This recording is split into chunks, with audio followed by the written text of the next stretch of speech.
removing a processor and heatsink.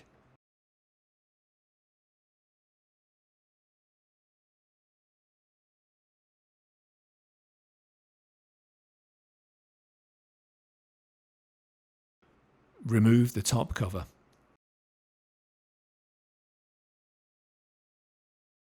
The air baffle.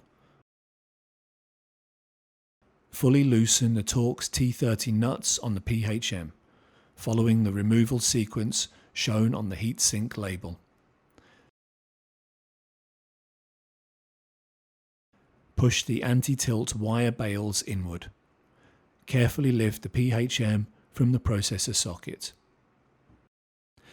Lift the handle to release the processor from the carrier. Hold the processor by its edges and then lift it up from the heatsink and carrier. Release the retaining clips from the heatsink. Lift the carrier from the heatsink.